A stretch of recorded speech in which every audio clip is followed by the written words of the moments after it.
Bonjour, voici les exercices pour la première année Sciences Maths, au chapitre des applications. Ce sont des exercices dans le manuel scolaire. Certains, le dernier c'est un classique, bien on va le traiter. Il y a des façons de faire, on va faire avec une certaine façon. Voilà, donc le premier exercice, il s'agit de montrer que l'application f est bijective dans les cas suivants, exprimer sa réciproque f-1 en fonction de x. Donc vous avez deux petits cas.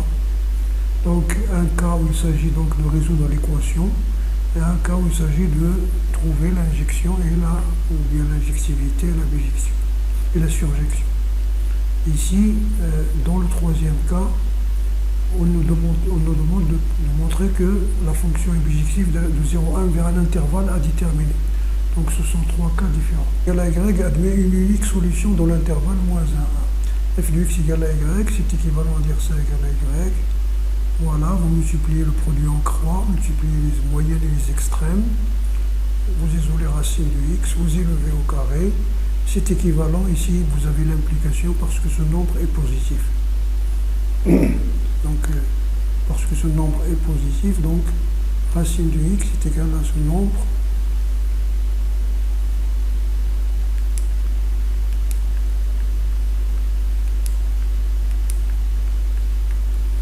On sait réciproquement, si vous prenez la réciproque. Donc voilà. Alors, est unique, pourquoi? C'est l'unicité du quotient et l'unicité du carré. Le cas de quotient de deux nombres est unique et le quotient est unique. Donc, ce que vous avez fait, donc, quel que soit y appartenant à moins 1, 1, il existe un unique x appartenant à R+, tel que f de x égale à y. Ça veut dire donc d'où f est bijective. F est bijective. Et sa bijection réciproque, on l'avait définie, et quel que soit x appartenant à R, lorsque vous quel que soit x appartenant à moins 1, 1, f moins 1 du x, vous venez de la définir, c'est 9 facteur de 1 plus x sur, ou bien x moins 1, x plus 1 sur x moins 1, le tout au carré, x plus 1 sur x moins 1, le tout au carré. 1 moins x avec le carré, c'est la même chose que... Donc voici votre équation, ou bien 3x, etc. Alors ici, pour cette deuxième application, on va montrer, pour ne pas résoudre l'équation, parce qu'on ne sait pas la résoudre, on peut, mais c'est pas évident comme ici. Donc on va montrer qu'il est injective et bijective. Donc on va prendre deux couples quelconques de moins 1, 0, fois 3z. Alors f de xn est égal à f de x' n' implique ça, implique égal à x' plus n' plus 2. Ceci implique donc x moins x' est égal à n moins n'.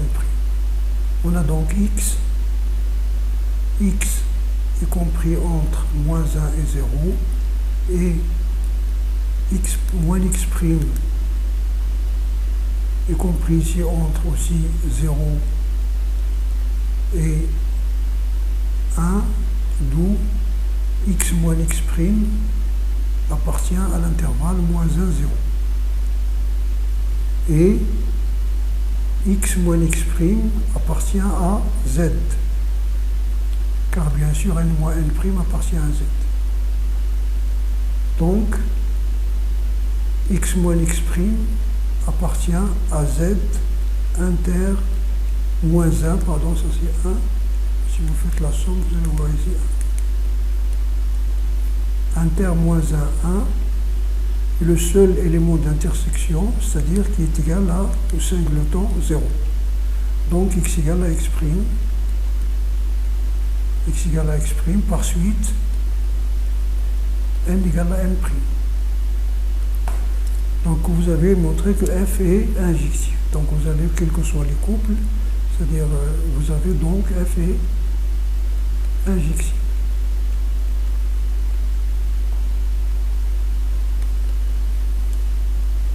Donc pour la surjection, on considère un élément de l'ensemble d'arrivée qui est donc R. Est-ce qu'il existe ou bien existe-t-il un un couple xn appartenant à l'intervalle moins 1, 0, croix z, tel que f de xn égale à y. On va décomposer y pour l'écrire sous forme de la somme d'un élément de moins 1, 0 et d'un entier relatif plus 2. On sait déjà que y est égal à, pour faire apparaître l'entier naturel, on va considérer la partie entière. C'est y moins y plus y moins y plus y. On n'a rien fait, donc on a ajouté et retranché. Avec y moins y, on le sait, un nombre moins sa partie entière appartient à l'intervalle 0,1. On va retrancher moins 1, donc y moins ey moins 1 plus ey plus 1.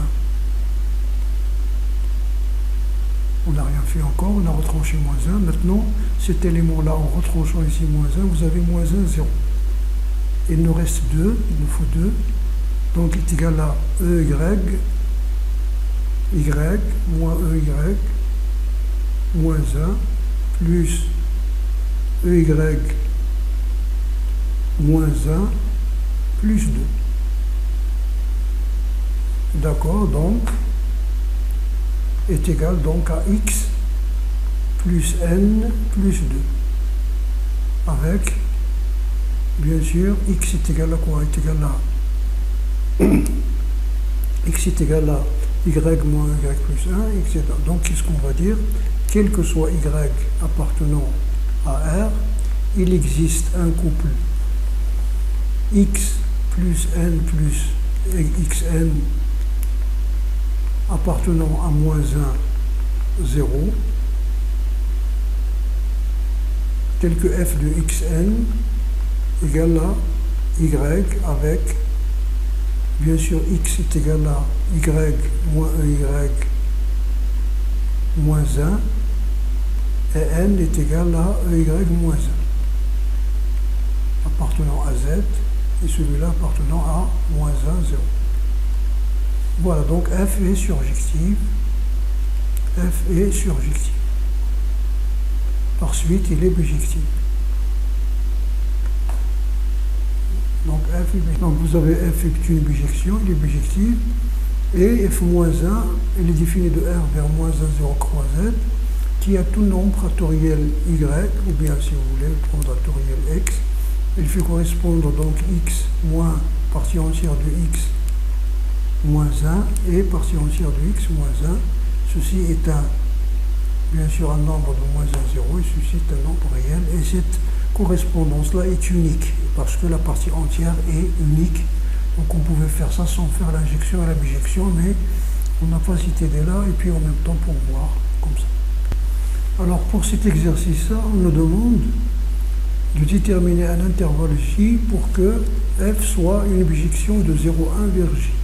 C'est écrit là dans l'exercice, donc de 0,1 vers J. Alors on va prendre un nombre réel y quelconque et on va trouver les conditions sur y pour que f de x égale à y admette une unique solution de l'intervalle 0,1. Donc vous avez ici racine de x plus racine de x plus 1 est égal à ça. Vous avez x plus 1 sur x appartient bien sûr à 0,1. X plus 1 sur x plus 1 c'est 1, donc on va passer de ce côté. Puis on va faire le produit des moyennes et des extrêmes. Ici, avant de considérer l'équation du second degré, il faut voir est-ce que le coefficient de x, parce que ça c'est racine de x au carré, il faut voir est-ce que ça est différent de 0. Si y égale à 1, alors f de x égale à 1, ça veut dire on revient ici, f de x égale à 1, ça donne donc x est égal à 1, vous multipliez les moyennes et les extrêmes, vous avez ça. Donc racine de x égale à 0, ça veut dire x égale à 0. Si y est différent de 1, alors vous allez avoir ici en divisant par y moins 1, vous allez avoir racine de x au carré, moins 1 sur y moins 1 racine de x, plus 1 égale à 0. Pour ne pas faire le delta, donc vous avez donc ces racines de x moins 1 sur 2 facteurs de y moins 1 au carré, est égal à quoi? Est égal donc moins 1 sur 4 facteurs de y moins 1 au carré, plus 1 égale à 0. Donc, c'est équivalent à dire racine de x moins 1 sur 2 facteurs de y moins 1, le tout au carré, est égal donc à 1 sur 4 facteurs de y moins 1 au carré, moins 1, qui est égal donc à 1 moins 2 facteurs de y moins 1, facteur de 1 plus 2 facteurs de y moins 1 sur 4 facteurs de y moins 1 au carré. Donc ça doit être positif. Alors pour que ça soit positif, donc ici il faut que, si vous voulez, laisser tomber tout ça, vous allez voir 1, avant de faire donc vous allez voir que ça doit être un nombre supérieur à 0. Alors vous allez voir 1 sur, donc ce nombre-là doit être supérieur à 0, donc ce nombre doit être inférieur à 1. On a 1 sur 4 facteurs de y moins 1 au carré moins 1 doit être supérieur à 0. C'est équivalent à dire que 4 facteurs de, ou bien on va mettre 2 facteurs de y moins 1 au carré est inférieur à ou égal à 1. Si c'est inférieur ou égal à 1, ça veut dire que 2 facteurs de y moins 1 est compris entre moins 1 et 1. Entre moins 1 et 1. Ça veut dire que y, donc on va diviser par 2, donc moins 1 demi plus 1 c'est 1 demi, est inférieur à y est inférieur à, ici 1 demi c'est 3 demi. Donc ici en ajoutant 1 ça nous donne 1 demi. Donc la condition y est supérieure à 1, y supérieur à 1, y est inférieur à 3 demi, donc vous avez cette condition c'est 2, cette condition c'est 1, donc f bijective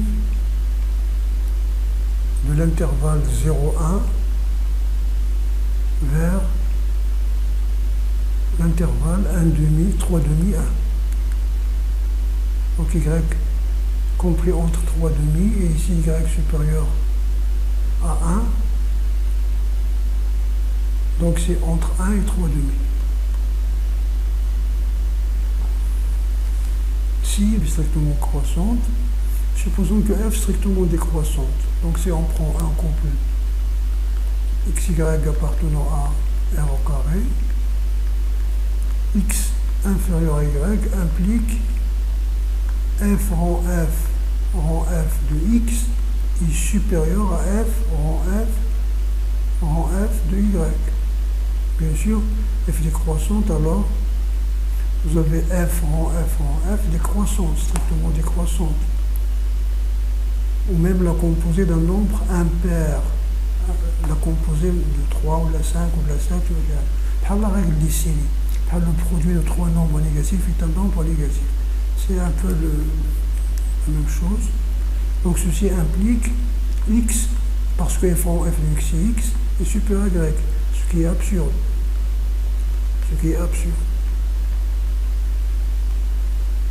Alors, puisque nous a dit que la fonction est strictement monotone et il n'est pas strictement croissante, donc f est strictement, il n'est pas strictement décroissante, donc f est strictement croissante. Donc f est strictement croissante.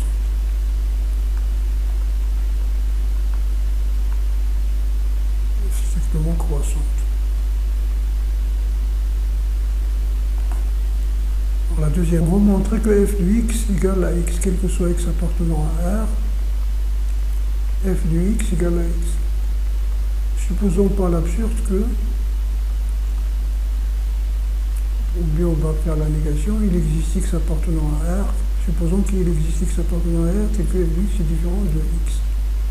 Alors, vous avez f de x est supérieur strictement à x, ou f de x est inférieur strictement à x. Si par exemple f de x est supérieur strictement à x, alors en composant les deux nombres par f rang f, donc f rang f de x est supérieur à f rang f de x, car bien sûr f rang f est strictement croissante, d'après le premièrement, strictement croissante. Vous savez que la composée, c'est un peu comme la règle des signes, c'est-à-dire le composé d'un nombre pair de fonctions croissantes et croissantes. La composée d'un nombre pair de fonctions décroissantes est croissante. Hein. Le produit d'un nombre pair de nombres négatifs est un nombre positif. Donc vous avez ça. D'où x supérieur à f rang f de x. Donc parce que vous savez que f rang f, c'est ça, c'est x. X supérieur à f rang f de x.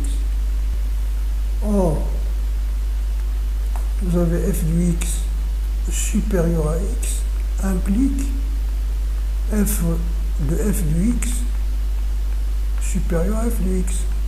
Parce que f est strictement croissante. Ceci implique que f rang f de x est supérieur à f de x qui est supérieur à x.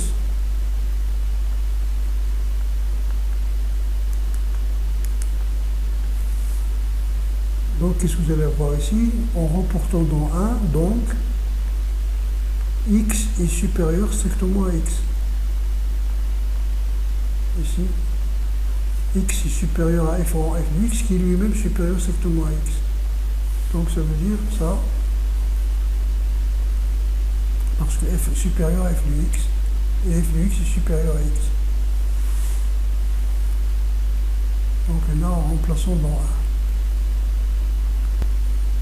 De même, si f de x est inférieur strictement à x, vous pouvez faire le même raisonnement ou bien considérer moins f et vous allez retourner dans ce cas-là. Considérer moins f ou on va faire par analogie. C'est-à-dire reprendre toutes les lignes en remplaçant supérieur strictement par inférieur strictement. Donc, f est égal à l'identité de R, c'est-à-dire, quel que soit x appartenant à R, f de x est égal à x. Alors, dans cet exercice 3, nous avons une application de P de E vers P de C croix P de D. C descend des parties de E, E étant un ensemble non vide, qui à x fait correspondre ça. Ça, nous avons dit, c'est un exercice classique qui est un peu traité de différentes façons dans beaucoup d'endroits. On C2 égale à E.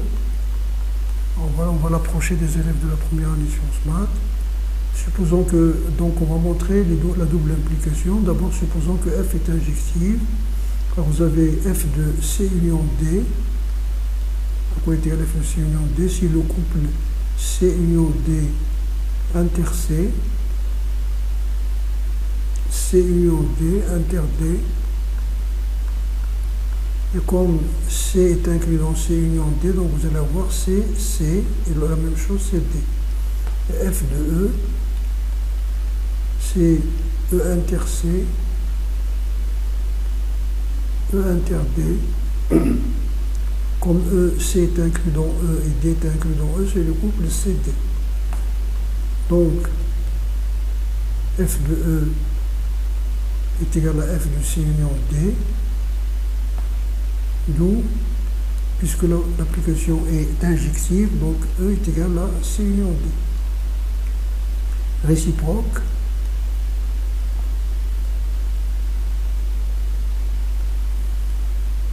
Donc la réciproque, on va donc, supposons que maintenant dans ce deuxième cas, C union D égale à E, et montrons que l'application est bijective. Donc on va prendre un couple x' d'éléments de P de E carré, tel que f de x égale à f de x', à temps x égale à x' pour montrer l'injection. Donc f de x est égal à f de x',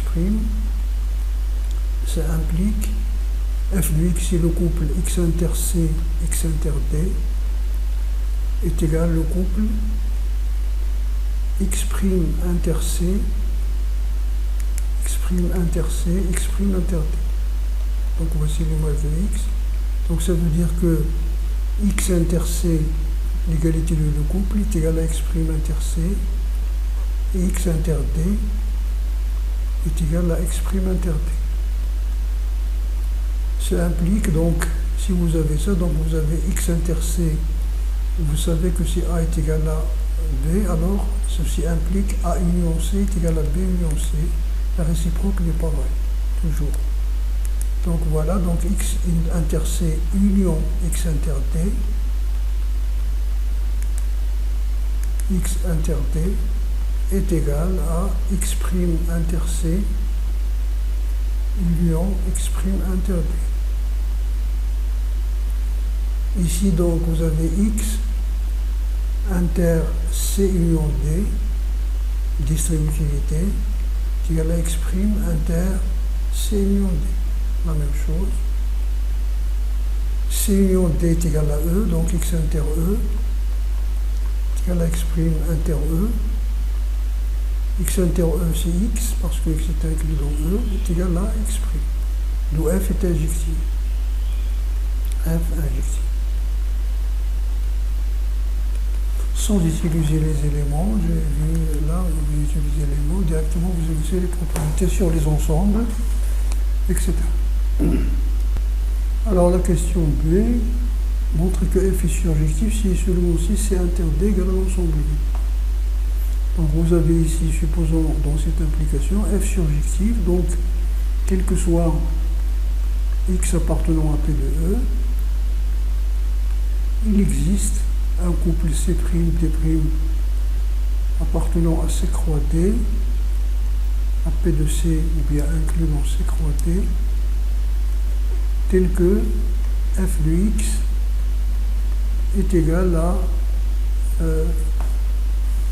donc voici, donc quelle que soit l'image, elle admet au moins un antécédent. En particulier, on va prendre un couple particulier. En particulier, c'est l'ensemble vide appartenant donc est inclus dans C croix D,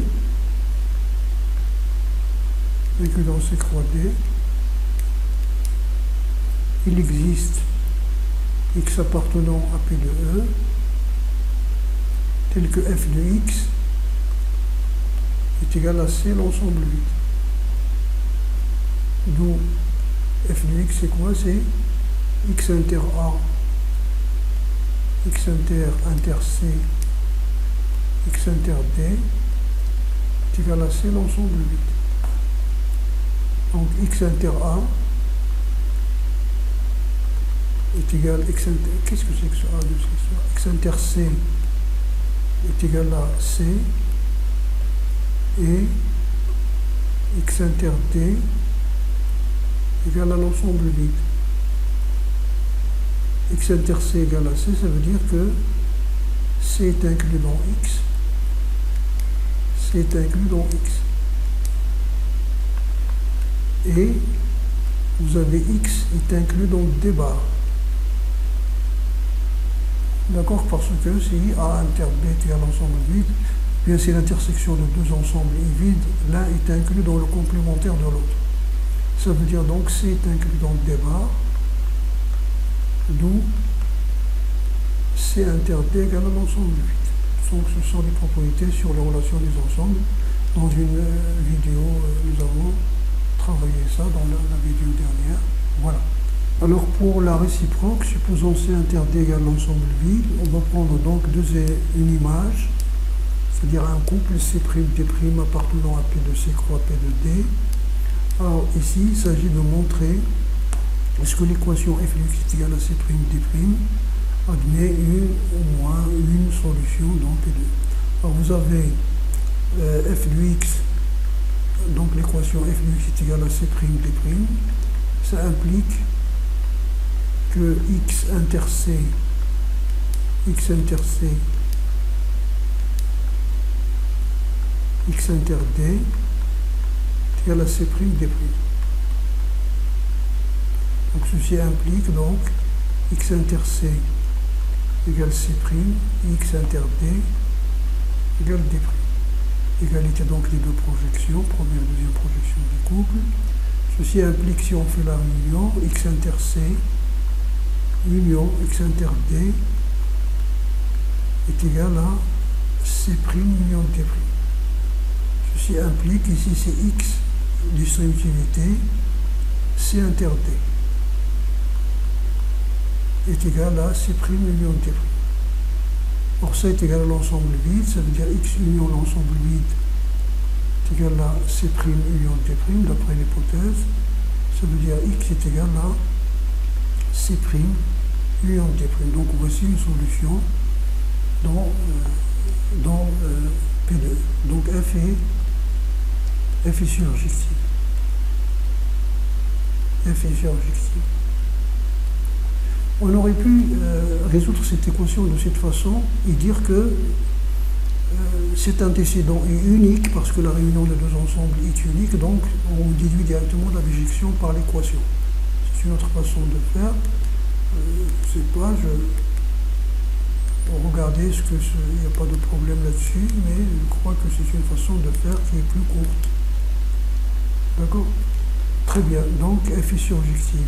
Donc C inter D égale ensemble vide implique F surjective.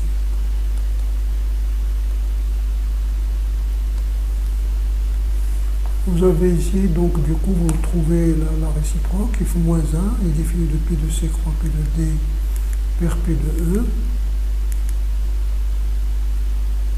à un couple C', T', dans cet ensemble, il fait associer C' union T' dans l'ensemble P2. Alors vous avez ici dans la deuxième application G, c'est le cas particulier lorsque vous prenez D égale à C bar. Et comme vous avez C union C bar est égal à E, donc l'application G est injective. Et C inter C bar est égal à l'ensemble vide, donc il est surjectif, par suite G est bijective.